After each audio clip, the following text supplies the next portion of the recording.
Hey everyone, welcome to Book Chat Live. Thanks for watching. Today I am here with M.K. Schiller, the author of romance fiction. She's written several titles and she's going to be talking with us a little bit about that today. Before we start, be sure to hit that subscribe button because almost every Sunday through the end of July, I'll be here at 3 o'clock to interview live authors that are signed up for Rush City BookCon, and I know you don't want to miss it. Also, there's an awesome giveaway we'll be sharing at the end of the interview, so you don't want to miss that as well. Without further ado, hello, MK, and welcome. Thank you for joining us and taking the time to talk with me this afternoon. Thank you for having me. Great. How are you today on this gloomy afternoon? I'm doing well, but I'm wondering if it's really May. I know it kind of feels like March. Yeah, exactly. Indeed, it's kind of crazy. It was so nice a couple days ago, and now it's just freezing and rainy, and it's sad. But that's Michigan for you, right? It is. I mean, we paid for it earlier when we got a few nice days. So, Well, let's just jump right on in, if you don't mind. sure. Um, I always like to start with, what are you reading? I know that writers read as much as not more than us book nerds. So I always like to hear what you are reading right now. So feel free to share with me.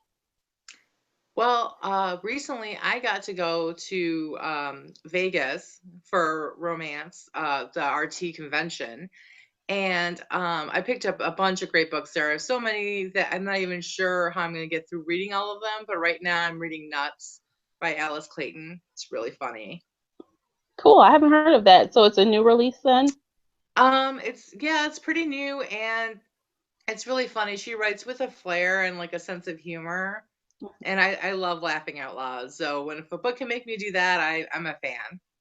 Oh, I love that too, especially if there's someone around me and I just burst out with like random comments or laughter. It's Yeah, really hilarious. yeah, you get some strange looks, but That's it part of the works. fun. Absolutely. All right. Well, talking about writing styles and things like that, obviously you've written several books. So do you have any influences as far as authors that you really, kind of pull like inspiration from as far as writing style and things like that? I really enjoy so many writers and so many from different genres. I am a huge fan of Stephen King. And I've learned from him. I don't know if I really grasp his like writing style because it's so unique, but I also love Colleen Hoover and Alice Clayton, excuse me, and Michael Cunningham. So I kind of like pull from different areas. Sometimes I'm just in the mood for a great laugh, and so I pick up a book accordingly. And sometimes I want something scary, or I always do my go-to romance, which is what I write. So, for those heart melting moments. So heart melting, is that what we should expect from Unwanted Girl, your newest release? I hopefully that's the goal. It does deal with some serious issues, but there are some lighthearted moments too. Okay. It's about a young girl from a rural village in India, and she's in New York City on a student visa. And she meets an author, a New York City author, who is also from a village. He's from Greenwich Village. And here's the book, actually. I'll show it to you guys. Um, so it just came out not too long ago, and I'll be signing them at Rush City. And basically, the two people meet, and it turns out she has a story she wants to tell, but she's not a writer. And he's an author who's kind of lost his voice and is stumbling through a block right now. And so together they write this story, and the book traverses between the story they're writing and the romance that they're living. Oh, that's fun. Okay, I Yeah. can see it. So obviously it's an adult book then, right? Yes, it is. It deals with some pretty serious issues, female gender side, and um, different things like that. So it's definitely intended for an adult audience, and there's some steamy sex scenes as well. Okay, I like a little bit of steam with my romance. So like on the heat Yeah. radar, is that like on a 1 to 10, 10 being like 2 seconds from erotica and one being like PG, where do you think this book lies? I would say it's a 7. Hmm. That's fun. Okay, So that's it easy to doesn't go read. Yeah, I don't like to go too far too deep, and it's definitely sex isn't the basis of the story, but it does happen, and it's important that it happens between them, and it's part of the story. It's crucial to it. Okay, awesome. So I noticed you mentioned this is a multicultural romance. I personally haven't read many of those, so I would love to, talk a little bit about that. If you could kind of tell me what, inspired you to write a multicultural romance and, different aspects of it. Well, I think for me, it was kind of a personal decision because I'm Indian, and I just didn't notice a lot of heroines that looked like me or kind of had that background. I've been raised here and I'm very Americanized, but it's kind of an interesting juxtaposition because you kind of belong to two cultures at once. And so I wanted to portray heroines that might have had a similar background. And in this book, the heroine Shyla, although she was born and raised in a rural village, she was raised by a Christian nun. Mm, And she also, when she got to New York, she's been at school at NYU for 4 years. So she kind of has that um, multicultural aspect to her and in her decision making process. So I wanted to kind of have characters that had that. Um, Plus, for me, I married an Irish Catholic boy. So it's kind of personal to me because I see like my husband as a hero in every one of my stories. So I just okay. kind of write him. Okay, so that is a very interesting pairing. So I'm sure they have a lot of things to deal with personally in the book. They do. I like to say that when I write the multiculturals, though, I'm trying to find, I'm not just pointing out the diversity, but really I'm trying to center on how many things they have in common, how similar cultures are, and they both have suffered hardships that are very similar. But of course, they have different twists on them because of where they're from. And it's about people coming together and that you can find love anywhere. Yeah, that's awesome. So tell me a little bit more about the characters. Was it Nick and Shyla? Correct. And Right. Nick, So Nick sounds a little bit rough around the edges, right? A little. he is, and he's kind of a man whore, actually. He's never had a serious relationship. Even the character he writes action adventure novels, which is way outside the scope of the story that Shiloh's bringing to him, which is more of a women's fiction story. So when Nick meets her, he doesn't think he's the writer for it. But he writes action adventure books with one character in mind, like Max Montero is his main character, and he kind of thinks like Max. It's almost the imaginary friend when he was a kid, and he wrote these adventures for him. So if you kind of picture, somebody like James Patter, a character, an author who does a character over and over again, that's kind of books that Nick writes, and he's made a really good living off of writing those kind of books.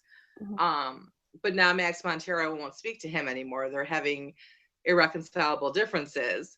And so he's kind of stuck in this space where his agent wants another book and he can't deliver.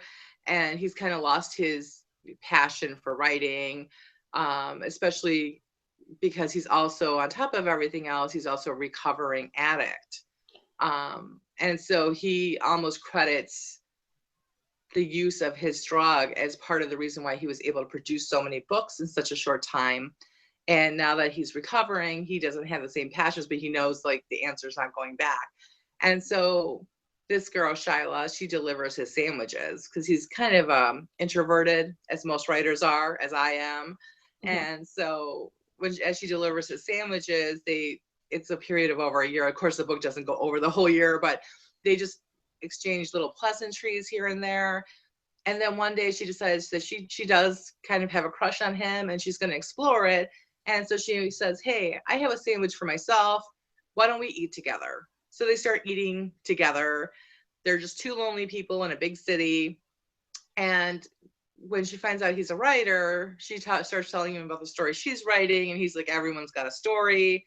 But eventually he agrees to help her write the story because he knows it's important for her. And it helps him too to get back that creativity just because she tells him what the story is in generalities. And then he puts it into specific language and puts it on the paper. Okay, Um, that sounds and fun. It then they get to actually know each other. It sounds like during that process, there's going to be probably him being the critiquer of her work, I'm assuming, because he has the experience, a little bit of that going on, probably. Right. And what's interesting is he ends up doing a lot of research into her religion and spirituality and where she comes from in order to correctly write the story because they're doing it together. So he wants to make sure he gets the facts right.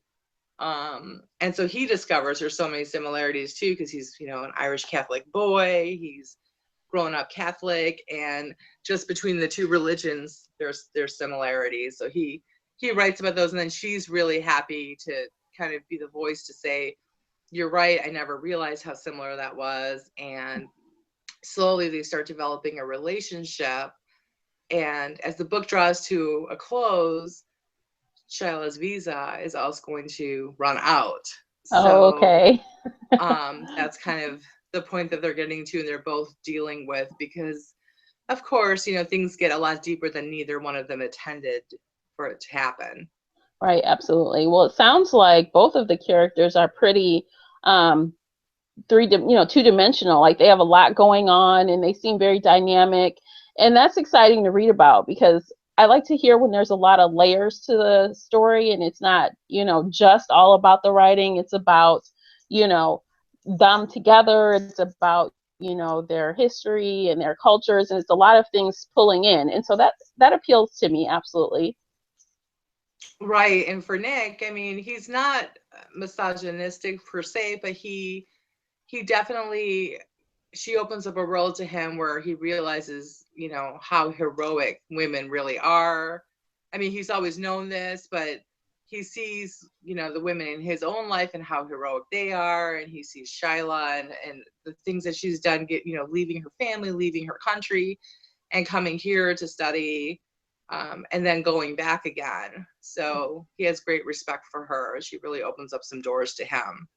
That's awesome. One of the things that I specifically really appreciate that you were saying that their romance is kind of like it's over a course of a year. Because if Mm-hmm. anyone knows me even a little bit, they know I cannot stand insta love. It's like I just don't like it. So I'd love to hear when it's a slow progression and it makes it believable. And I like that. Right. I've read a few stories where I really do like the insta love, but it's very far and few between if a writer can do it really well and make it make sense into the story. There should be instant attraction, I always say, but Oh that's yeah, different than the insta love. But I've yeah. also written stories where there was insta hate, and I think those are like the best. Is when you can turn that around, turn that energy around into a passion. Yeah, I like those too. Like when they really can't stand each other and then suddenly before you know it they're like down for each other in a way you could never imagine. I like those. That's fun too. Yes. And then I believe that, even in those situations when it happens fast, usually it's something dramatic or something that bonds them together that makes you believe that, okay, I can see why they, kind of latched on to each other. So even in those cases, it's good. Just like you said, it's all in how the author decides to twist it so that, or form it so that it's believable to the audience. Right. And I think that's why I love romance so much, is because you can actually create any type of story around it and have any kind of issue be embedded in a romance. Mm-hmm. Mm-hmm. Well, that is just great. So let me ask you this: did you have any challenges when you were preparing to write Unwanted Girl? Research or things like that, as far as alcoholism and other things. Did you have a lot of research to do while writing this book? I did. In fact, this book probably required more research than any of my other books. Especially like as far as the dynamics of living, because I've never lived in a village in India. So I really had to research that. And then I had to ask a lot of my relatives to be beta readers for me to make sure it was authentic. And they caught a few things. But things have changed, like a village in India. Most people have cell phones now, even there, it's just a different global world now than what you expect. So I wanted to show that just because a girl is from a village in India doesn't mean she's naive. Right. And Shyla definitely isn't. So I wanted to kind of show that.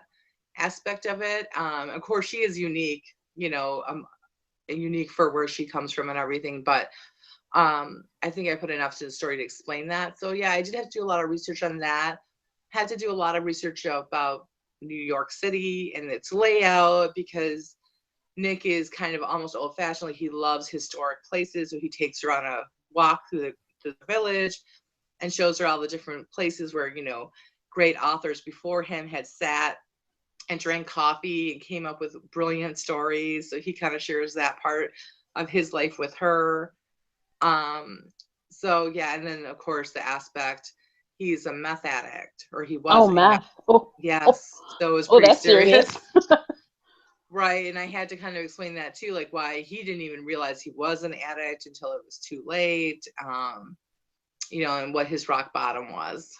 Oh, wow. Yeah, that's serious right there. Yeah. Yeah. So, okay, so that's cool. So, tell me anything that you think the audience would want to know, about Unwanted Girl, like why, they should pick this title up. I think like there's a lot of, I believe that love can exist between any two people, like I've said. And I think it's important to show diverse characters in literature. That's what I've tried to do here. I mean, obviously, the writer is the final judge of that. We're all critiqued, and I appreciate any criticism as long as it's, you know, steeped in knowledge, or, you know, it's helpful. But that's really why I think that it might be a good book to pick up if you're interested about a person from a different culture, or you're interested in that kind of romance. Then definitely. And for me, I'm always looking for unique characters. I'm always looking to learn something as I read, because even in a romance, you have those, you know, ooh ah moments. But I also have had like a lot of light bulb moments where I was like, I didn't know that. Like the book I'm reading now, Nuts, it's about a guy who runs an organic farm. I've learned so much about organic farming from reading it. It's kind of interesting. That's Um, awesome. yeah, so I always want to learn. And like my father used to say to me, reading makes you a better person, because it's one of the only forms of media where you can actually learn empathy. And so I've always tried to find empathy, and in every book I read and every character I read about, I pick up something from them. And I think it just makes me a better person to know I can empathize with somebody who is so completely different than me, but yet we still share the same sorrows and joys. Mhm. Mhm. That's good. Okay, awesome. Sold. Great. So tell us a little bit what you're working on next. Well, I just finished edits for my new book, Where the Lotus Flowers Grow, which is also a multicultural, coming out from Kensington. And that will be out at the end of September. That is about, again, it's a multicultural, it's about a British businessman on a trip to India. And he meets a maid in a third world hotel that he owns. And she's so unique and different. She speaks like several languages. She's very intelligent. He doesn't understand why she's there. And a relationship develops between the two of them, and some things happen, some action adventure kind of things. And he asks her to go with him for the rest of his trip throughout India. And, you know, of course, sparks fly and things happen. Mhm. So that book is coming out at the end of September. I'm really excited about it. And right now, I'm working on hopefully the book after that one, which is about a K2 mountain climber in Pakistan, and the romance that he has. Because for me, I'm very attracted to extreme sports and men who do them. And mountain climbing to me is one of the most epic kind of sports there is. It's almost man versus nature, and it's so integral and raw and hungry. And I don't think there's been enough books about that. Oh, that's very interesting. That sounds kind of cool. When is that one coming out? Well, that one won't be out for a while because I'm actually writing it now, so probably Okay. next year. Okay, that's exciting. Hmm. Very cool. I like that you write about a lot of different things that aren't like run of the mill. It's kind of different. I like it. Yeah. All right. So as there are usually always writers at heart in the audience, or people that are aspiring to be published. Do you have any advice for the writers out there? Take your time. And one of the best things I did, the best dollars I spent on this craft is to join my local writing group. And we go to meetings once a month, and we always bring in speakers. But even more so, this is a group of like-minded women. Um, when you get a group of writers together, we kind of sound crazy because we're talking about people who don't exist, and we're talking about them like they're sitting next to us, and we're yelling at our characters. And you won't find other people who understand that other than other writers. So just to have a group of people that you can rely on, that you can ask questions to. When I first started writing, I thought, okay, I'm going to write the book. People are going to come to me and just know that I wrote it. And then, all these things are going to happen. They grounded my expectations. They made it real for me, so that when I did go out there and start pitching it to people, I knew what to expect. I knew what was real and what wasn't. And then they helped me not get taken advantage of, which happens to a lot of people, unfortunately, in this industry. Yeah. Yeah. That's good advice, definitely. I like writers groups. I love that idea because just like, that's why us readers join book clubs, No Right. one can understand the passion you feel about a book like another reader. You Right. can't talk to your work friend about it, or, they'll be like, "Well, you're crazy. You're too into that book right there." But Exactly. yeah, absolutely. Okay, next is Rust City Time. So that is in August, and are you excited for it? I am. I'm so excited. I'm trying to get my swag together and figure out like what I'm gonna bring. I love meeting readers. Even if, like you said, having readers groups. Like, I'm a reader at heart, of course, and so even when I meet another reader that's a great recommendation for me, or an author that they love, I find I'm downloading those books like crazy. Um, so I just love to have those conversations. Like, can you believe that in that book she did that? That was amazing. Yeah, So, like exactly. you said, it's just one of those things.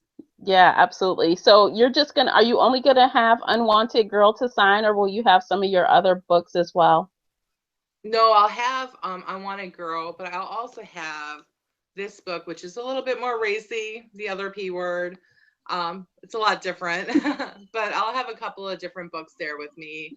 Hopefully some swag to give out, and just looking forward to having a good time. And I'm so excited that it's local.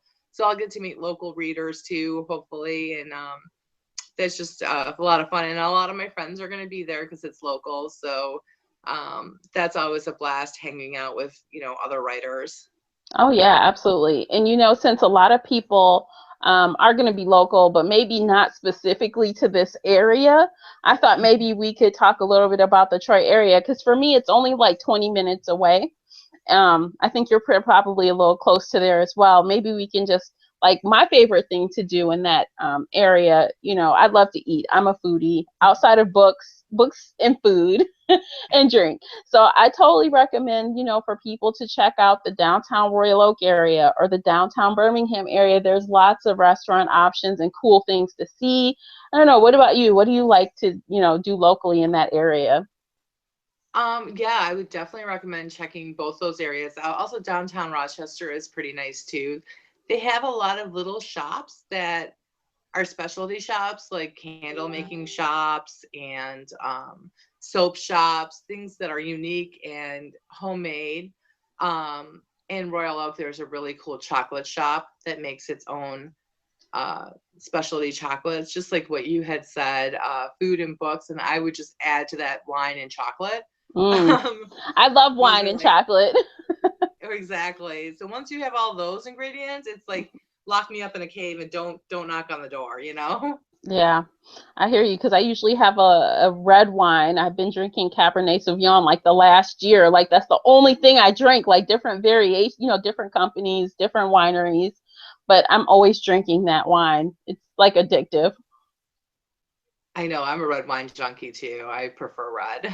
Okay, awesome. So let's see, what else do we have to go? Oh, you guys. So we're about to jump into the lightning round, but don't forget we have a giveaway information that you'll want to hold on, stay tuned to the end of that so that you can find out how to enter and what you can win. And I think, I don't know, is there anything else you wanted to share, MK, before we jump into that? No, let's go for the lightning round. Okay, so here are the quick rules. They're very simple. I have a lot of questions here, and we're just going to blast through them as fast as we can. And most of them are A or B answers. Like, you can answer one way or the other, but you can't say, oh, neither or both. And then also, the second point is that I have questions that are open-ended, so you can feel free to, answer that open-ended question. So, you understand? Are we good? Yes, You we're ready? good. Okay, let me set the Yeah. timer because you know me, I'll just keep on asking questions if I don't set the timer. All right, so here we go. All right, physical book or ebook? Ebook. Hero or villain? Hero. Tea or coffee? Coffee. Name a book that you've read in one sitting. 50 Shades. Oh, beer or Yeah, wine? each one in one sitting. All right. Beer or wine? Wine. Okay. Action or thriller? Uh, Thriller. Romance or erotica? Romance. Popcorn or chips? There's popcorn chips now, so I like There both. are? Yes, they're really good. Oh my gosh, I gotta find those. Series or standalone? Standalone. Vodka or rum? Rum. Immortal gods or fairies? Immortal gods. Give me All right. Thor. All right. That's it. Look, that's so fast. I have like so many more questions. It's not even funny. I mean, like you only get like 20 questions out maybe. And it's like I have 50 questions here. It's crazy. I need to Oh my gosh. Hey, I'm trying to be prepared. You never know. Someone's gonna eventually be like this, and I'll be like, oh, I'm out of questions. I don't want that to happen. Right. Yeah. Okay. So that is all we have for our interview segment. So let's share the giveaway. It's giveaway time, guys. Yeah. Yes. So below there is a link to a Rafflecopter giveaway, and MK will share with you what is available to win in that giveaway. MK. Okay. All right. Well, we're giving away e-copy of Unwanted Girl, and we're also giving away a paper copy. And here's just a little thing for us instantly looking thinner. Just put a book or a small child in front of you. It's a great diet. And then the third gift is a $10 Amazon gift card, so that for those of you coming to Rust City too, you can preload your Amazon. Yes, awesome. So you guys, the rules are in the Rafflecopter, but just so you know, be 18 years of age or older or have parental permission. It's an international giveaway, so anyone can enter, and it will be open until 3 p.m. Eastern Time a week from today on Sunday. So you have 7 days to enter. You have a couple different methods you can do. You can, follow MK on Twitter, or Facebook or myself, or you can tweet about it every day for more chances to win. So that is how you enter, and those are the deadlines. Good luck. All right, so that's it. Do you have anything else you'd like to share with the audience, MK? I just wanted to say I'm looking forward to meeting everybody at Rust City, and I wanted to thank you for the opportunity Oh, to talk like this. I love this interview style. Oh, thank you. Thank you. Okay, you guys, one more thing before I go, before I sign off. MK's contact information is below, so you can follow her across social media everywhere. Her links are below, and her link to buy Unwanted Girl is below as well. So feel free to check those out. So that is all we have for today. Thank you so much for watching, and hopefully we'll see you next week. And until then, happy reading. Bye, guys. Bye.